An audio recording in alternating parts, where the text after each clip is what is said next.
sujet de cette vidéo est de vous présenter deux utilitaires qui sont apparus sous MS-DOS 6.2 qui sont Interlink et Interserver.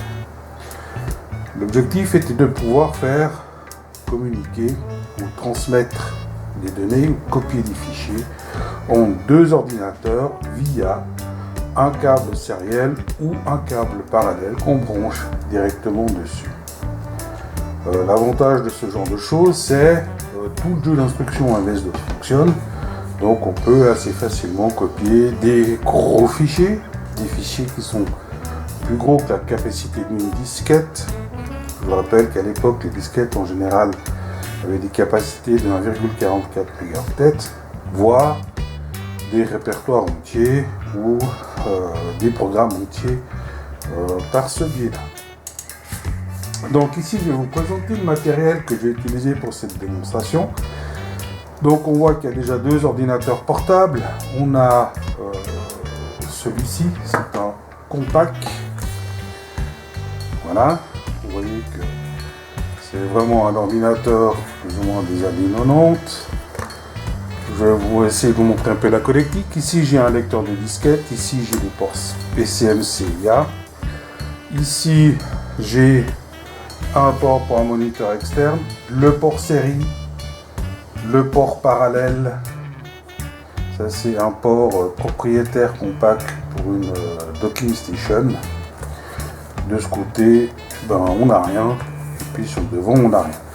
Donc, vous remarquerez aussi que sur ce genre de machine, je n'ai pas de port USB, puisque à cette époque-là, ça n'existait pas encore.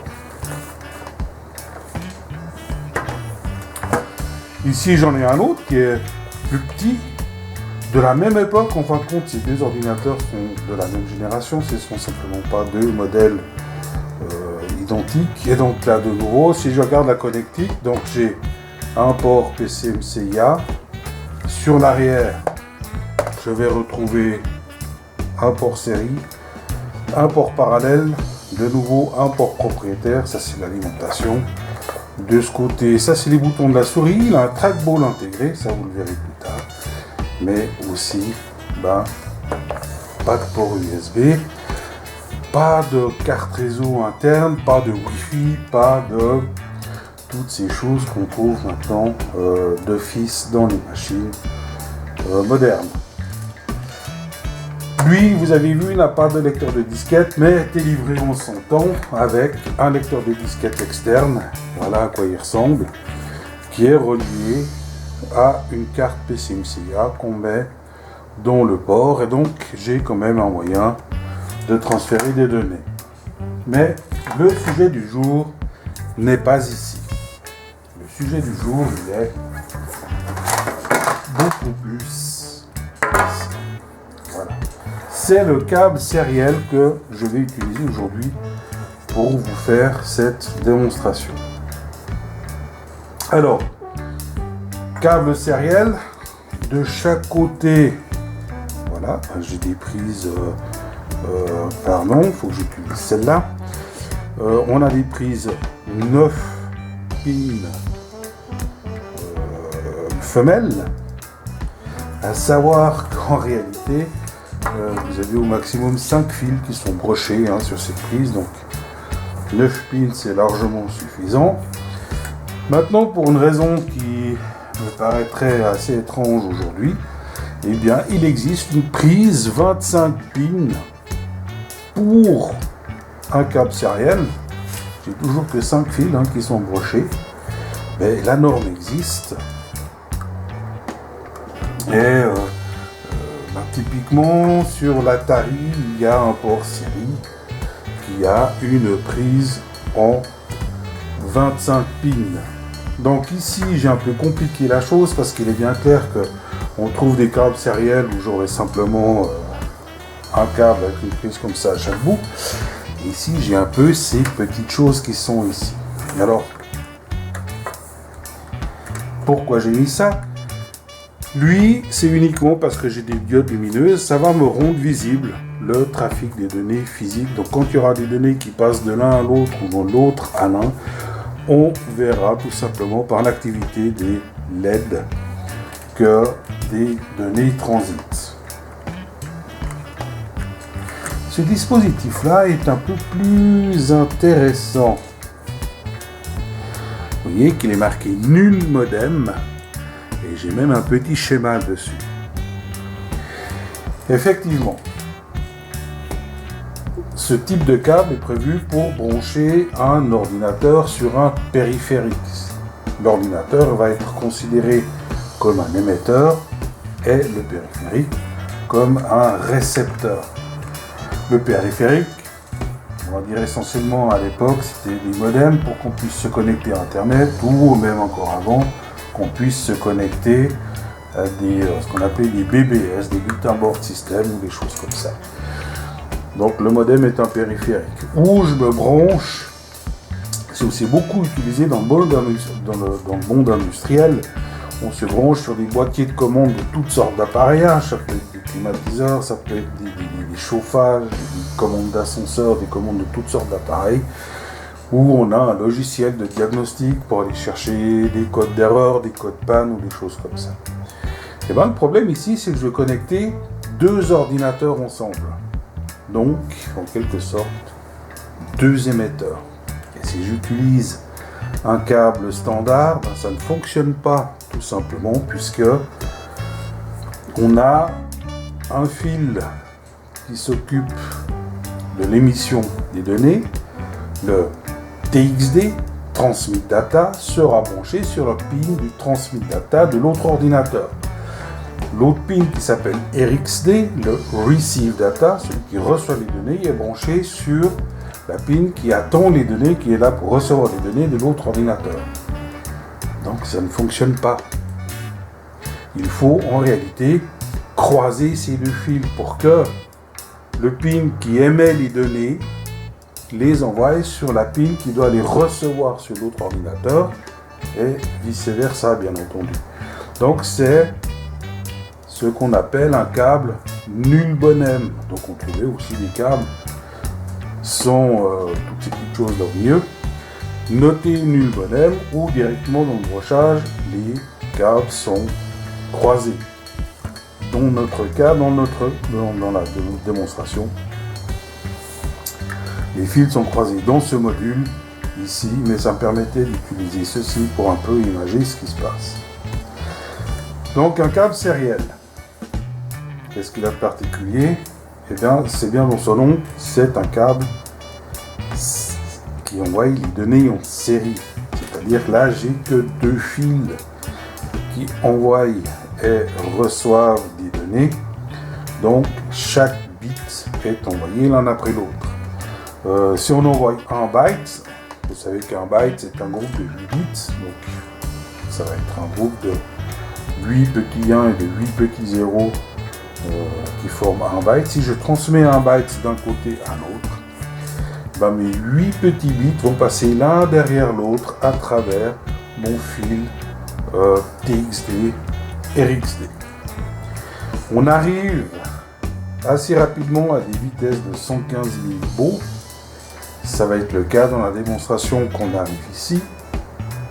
Ça, c'est géré par les puces qui gèrent les ports com. On a assez vite une puce qui atteint 115 000 baux. Dans les versions plus tard, on va même doubler ces vitesses, on sera à 230 000.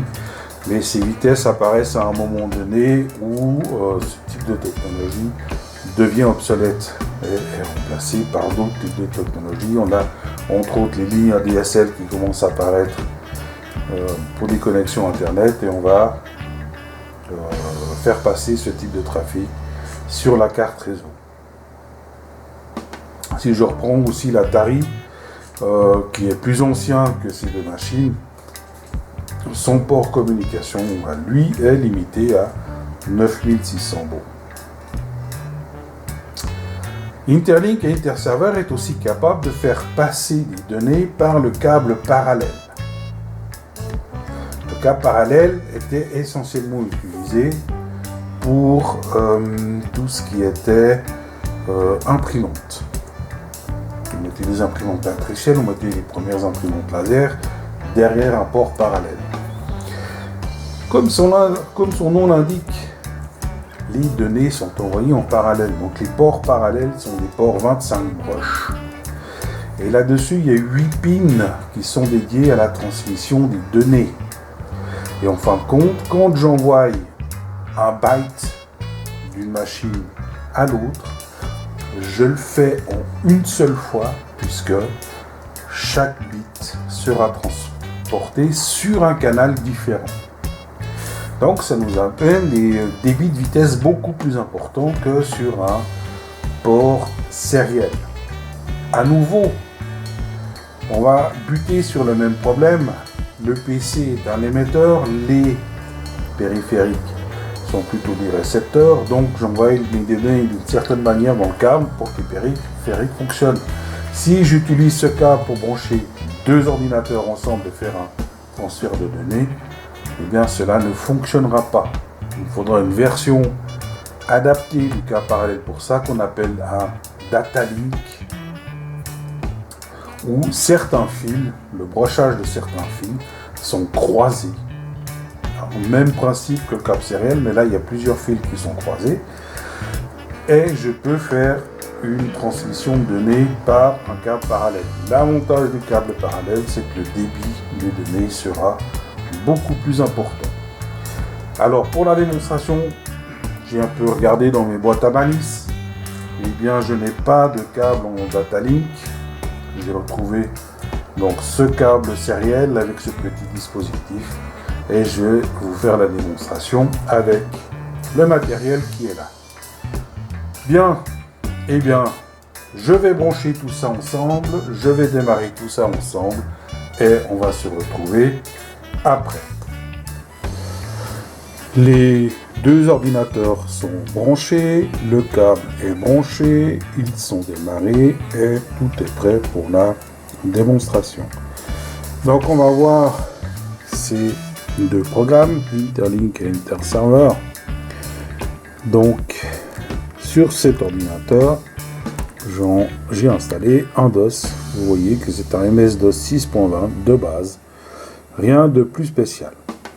Donc, ces utilitaires se trouvent dans le répertoire DOS. Si maintenant je vais à l'intérieur, que je fais un dir int étoile,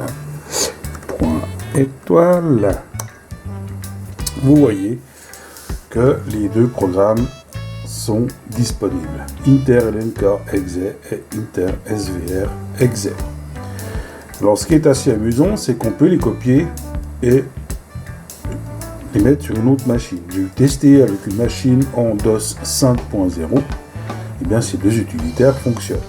Ils fonctionnent même sous une machine qui serait par exemple en Windows 98 quand je l'utilise dans son mode MS-DOS. D'une manière un peu limitée, mais pour transférer certains fichiers sur certaines machines, cela fonctionne.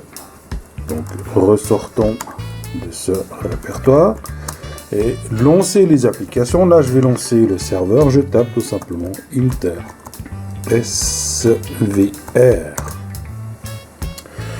Et cet ordinateur est prêt à partager tous ces disques, ou du moins toutes ces partitions disques sur le câble sériel ou le câble parallèle. Et dans cette situation, il attend une connexion.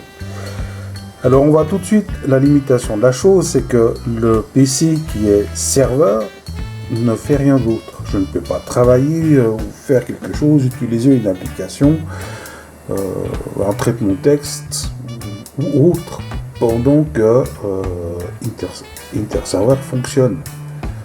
Lui, il prend les ressources de l'ordinateur, donc ce n'est pas non plus tout d'un coup, on peut se dire une connexion un peu réseau et les deux travaillent sur des fichiers identique. Non, pas du tout. C'est vraiment limité au strict transfert de fichiers. Mais l'avantage, c'est que tout le jeu d'instructions MS-DOS pour copier des fichiers, copier des répertoires entiers ou copier des séries de fichiers fonctionne comme si le disque de l'ordinateur qui s'est connecté dessus, les disques de cet ordinateur font partie de l'ordinateur qui sont connectés dessus. Sortir de ça, eh bien c'est simple, c'est Alt F4, voilà, et je reviens dans mon DOS. Lancer Interlink, Inter-LNK.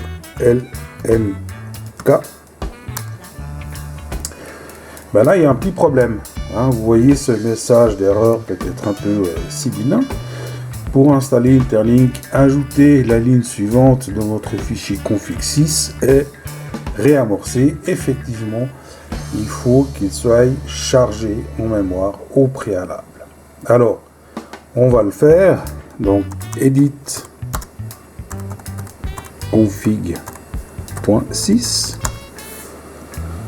Alors moi, bien sûr, je l'ai préparé à l'avance. La ligne, elle est ici. J'ai juste mis ces deux points pour, en quelque sorte, créer une erreur. Donc, je les enlève. Donc ici, on a vraiment device height, etc. Puisque j'ai optimisé la gestion de la mémoire en utilisant l'instruction memmaker fournie avec DOS 6.2. Mais vous pouvez mettre un simple device sans le device height, beaucoup plus simple, où vous mettez, comme c'était indiqué, device égale c /dos /interlnk exe. Bien. Quittons en sauvegardant le fichier et il faut faire, bien entendu, un redémarrage.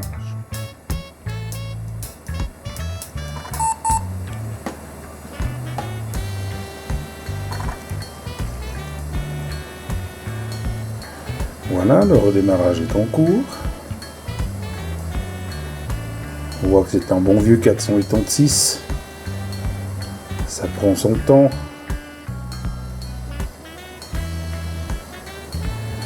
Voilà, vous voyez déjà, Interlink s'est activé en mémoire. Il a déjà essayé de se connecter sur une autre machine. En l'occurrence, rien n'est prêt.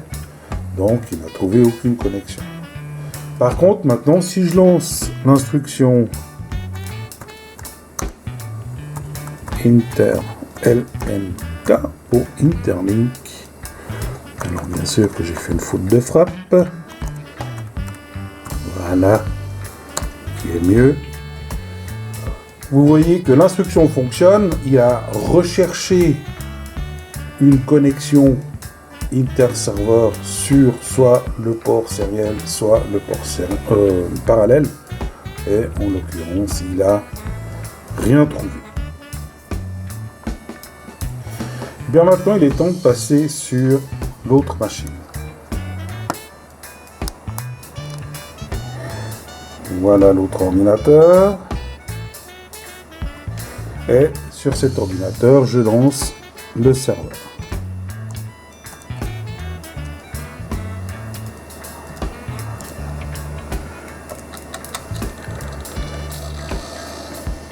Voilà. Maintenant, cet ordinateur est prêt à accepter les connexions. Vous voyez très bien, soit port COM, soit port LPT, donc port série ou port parallèle. On revient sur l'ordinateur de la démo. Pardon. J'ai un puits qui est un peu bizarre avec la vis de fixation. Voilà. Et je relance Interlink. Et vous voyez, cette fois, la réponse est quand même très différente. Il a détecté que sur le port sériel, quelqu'un était disponible. Et vous voyez que il a redirigé le lecteur C de l'ordinateur distant sur mon propre lecteur E. Et maintenant, si je viens sur l'autre machine, on voit aussi que la connexion a été détectée puisque la nomenclature des disques interconnectés ont mappé les uns sur les autres apparaît aussi sur cette machine.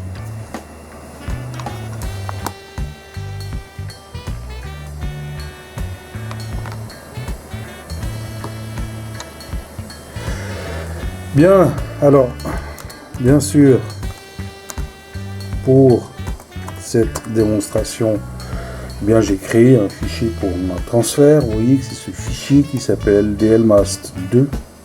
C'est une base de données qui fait un peu plus de 400 kilooctets, 400 oui, hein, donc presque un demi-méga. Alors c'est clair, typiquement ça c'est un fichier que je pourrais transférer par une disquette, mais ça pourrait être aussi un fichier qui ferait tout d'un coup 2 mégas ou 3 mégas. N'oubliez pas que les disquettes 3,5 à l'époque ont des capacités en moyenne de 1,44 mégas, donc des fichiers qui seraient trop gros pour un transfert par disquette. Ces PC n'ont pas de port USB, l'USB n'existe pas encore, donc les sticks USB et ce genre de technologie ne nous sont pas à disposition. Comme je disais, je dispose tout simplement du jeu d'instructions de MS-DOS. Donc je vais aller sur mon disque et à partir de maintenant, je travaille sur le disque qui est dans l'autre ordinateur. Donc je vais créer mon répertoire démo.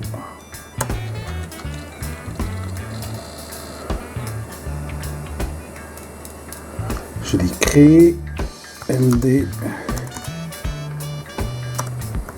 démo.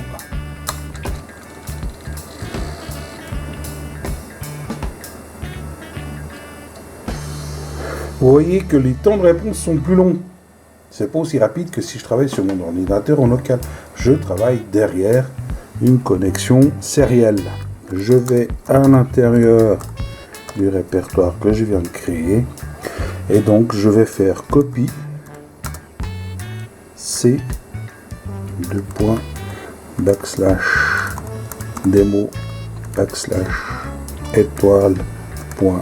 /étoile. L'instruction voulait dire copie tous les fichiers se retrouvant dans le répertoire démo du disque C dans le répertoire dans lequel je suis, en l'occurrence dans le disque E est le répertoire démo. Donc Enter. Voilà, la copie a commencé.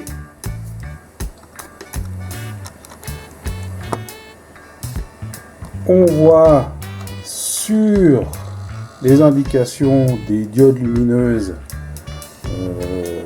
de mon petit adaptateur qu'il y a du trafic, qu'il y a des données qui passent. Et je vois aussi sur l'ordinateur de destination, vous voyez que j'ai une étoile qui clignote devant la lettre C, qui veut dire que j'ai du trafic en ce moment qui est en train de se passer entre les deux ordinateurs.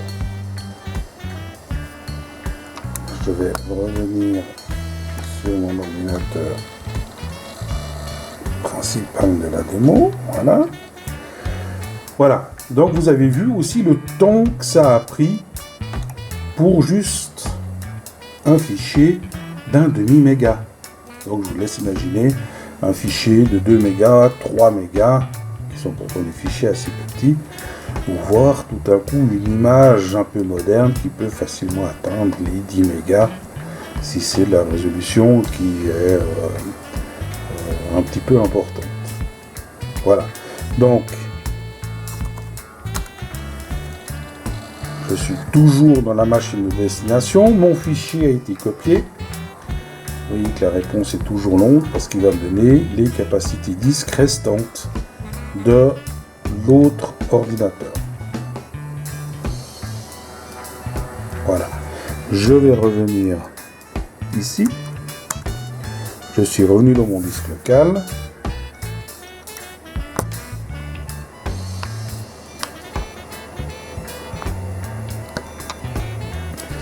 Ici, je sors, vous voyez que c'est des démos. Déjà, le répertoire existe, dire, et le fichier a bien été transféré d'une machine à l'autre au moyen d'une connexion par câble parallèle. Je vais aussi profiter de cette vidéo pour vous montrer comment utiliser ce type d'instruction dans une application. C'est une application que j'avais fait il y a bien des années en arrière. C'est une application que j'avais fait sous Paradox. Paradox 3.5. Voilà.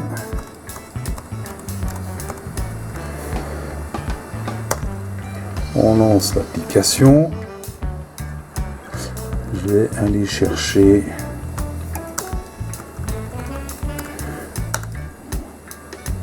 l'application à l'intérieur.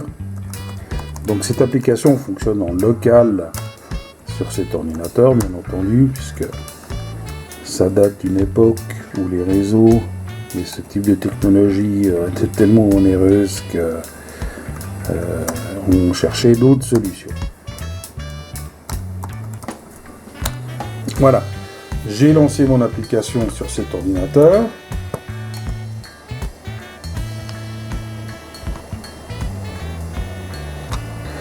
Je vais faire de même sur celui-ci.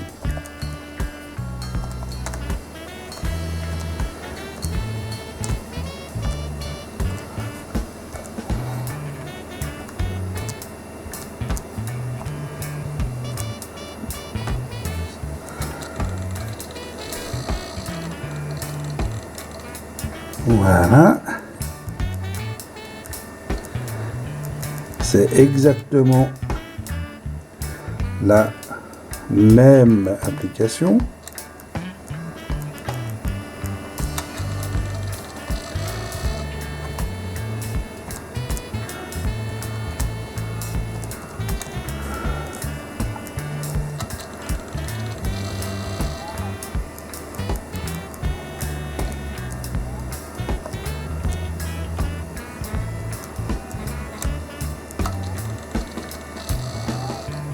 Voilà. Donc, on a les mêmes menus, c'est la même application, c'est le même développement, c'est vraiment un fichier fonctionnant sous Paradox version 3.5, donc qui est une version, on va même dire pré-Windows, c'est une vraie version DOS. Ici, on est purement en DOS, il n'y a rien à voir avec Windows. Quoique elles sont capables de fonctionner sous Windows 3.0, sous Windows 3.1 ou à Windows 3.11 pour Workgroup.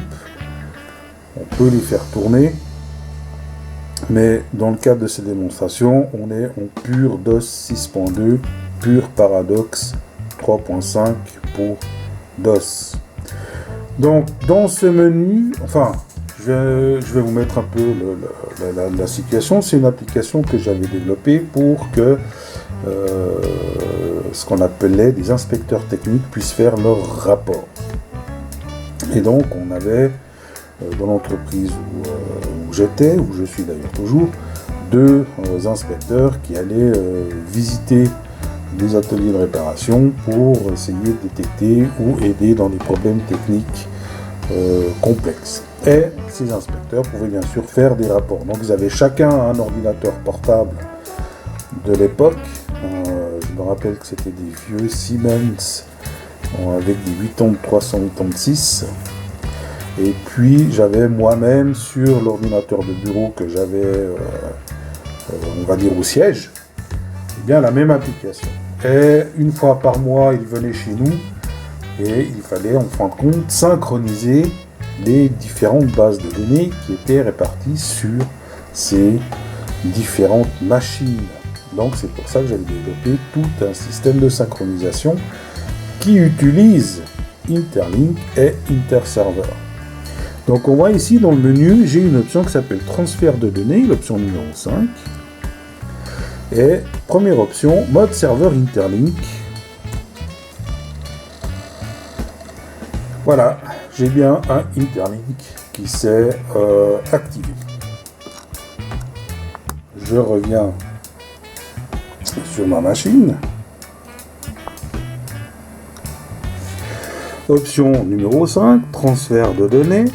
Mais là, je lance l'option numéro 2, transférer les rapports via serveur Interlink. Voilà, petit avertissement, je dis oui. Il a fait son balayage et il s'est connecté sur le serveur interserveur de l'autre côté. Donc on le voit très bien puisque ici le mappage est apparu. Donc par défaut, je proposais le lecteur E dans les configurations que j'avais à l'époque. Ça arrivait d'ailleurs toujours sur le lecteur E. C'est d'ailleurs bien le cas aujourd'hui. Les bases de données sont sur le lecteur E, qui est bien le disque dur de l'autre ordinateur. Donc, je fais juste Enter.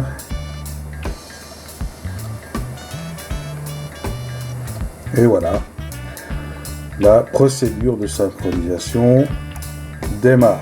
Donc on voit ici, de nouveau, sur mon câble série. Alors là, juste maintenant, voilà, on voit qu'il y a un transfert de données. Et on voit très bien aussi, sur le serveur interserveur, une activité, un transfert de données actif sur le disque C, puisqu'on a la petite étoile qui est devant.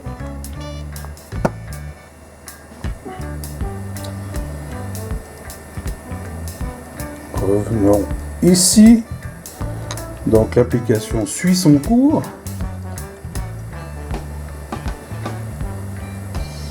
Donc là, il va comparer tous les rapports locaux par rapport aux rapports qui sont dans la machine, on va dire distante. Puis il fait l'inverse, il compare tous les rapports de la machine distante aux rapports locaux.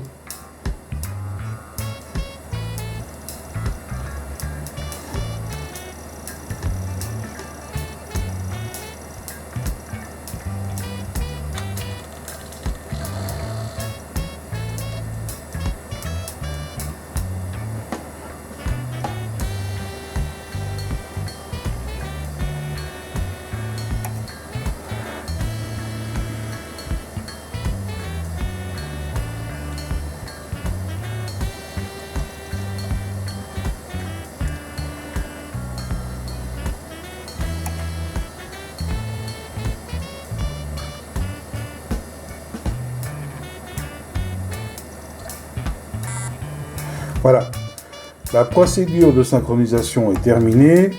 J'avais même fait un petit applicatif pour pouvoir voir quels sont les rapports qui ont été ajoutés ou qui sont nouveaux pour pouvoir en prendre connaissance, ainsi que de voir les rapports qui ont été modifiés. En l'occurrence, rien n'a été ajouté, rien n'a été modifié. Donc je sors de mon menu. Je reviens ici et je reviens dans mon application de transfert de données IFE. Alors comme je vous avais dit, on avait deux représentants. Il y en avait un qui était responsable pour la Suisse romande, on va l'appeler Jean. Un était responsable pour la Suisse allemande, on va l'appeler Fritz. Une fois par mois, ils venaient au siège et ils me donnaient leur ordinateur. Donc, par exemple, je prenais l'ordinateur à Jean, je faisais une synchronisation avec son ordinateur. Donc je recevais tous les rapports qu'il avait fait ou modifiés, lui recevait tous ceux que moi j'avais fait et modifiés. Puis je branchais celui à Fritz, même opération, donc lui recevait tous mes rapports et ceux de Jean, et moi je recevais les rapports de Fritz. Donc je devais reconnecter une deuxième fois l'ordinateur à Jean, faire une deuxième synchronisation pour que Jean reçoive les rapports de Fritz. Voilà, donc là je vous parle vraiment d'une époque où dans l'entreprise où j'étais, nous n'avions pas de réseau local, tout simplement pas du tout. Donc nos ordinateurs n'étaient pas interconnectés. Internet, ce n'était même pas encore dans notre imaginaire. Donc les clés USB et toutes ces technologies-là ne sont pas disponibles, et donc on avait cherché une solution. Comme toujours, il faut trouver des solutions qui soient aussi bon marché, parce qu'il existait des solutions assez loufoques à l'époque, avec des modems ou avec des choses qui coûtaient tout de suite des fortunes et qui avaient des fonctionnements aléatoires. Et bien en fin de compte, moi j'avais réussi à développer ce système qui fonctionnait très bien. L'inconvénient étant bien sûr qu'il fallait avoir la présence physique des inspecteurs qui m'apportent leurs ordinateurs, qu'on se connecte, donc les mises à jour se faisaient à un rythme une fois par mois. Ce n'était pas vraiment du temps réel comme on est habitué aujourd'hui. Mais pour l'époque, c'était déjà une belle performance. Et c'est quand je commence à parler comme ça que je me rends compte que j'ai tout à fait l'âge d'avoir connu l'informatique à grand-papa et que certainement bien les personnes d'aujourd'hui ont de la peine un peu à saisir ce genre de notions. Eh bien, j'espère que cette vidéo vous a plu. Si vous voulez laisser des commentaires comme vous voulez, poser des questions, partagez aussi vos propres expériences d'antan. Vous avez des questions, vous avez des remarques. Elles sont bien entendu bienvenues et j'espère vous revoir ou que vous consultiez l'une de mes prochaines vidéos que je mettrai en ligne. Merci beaucoup.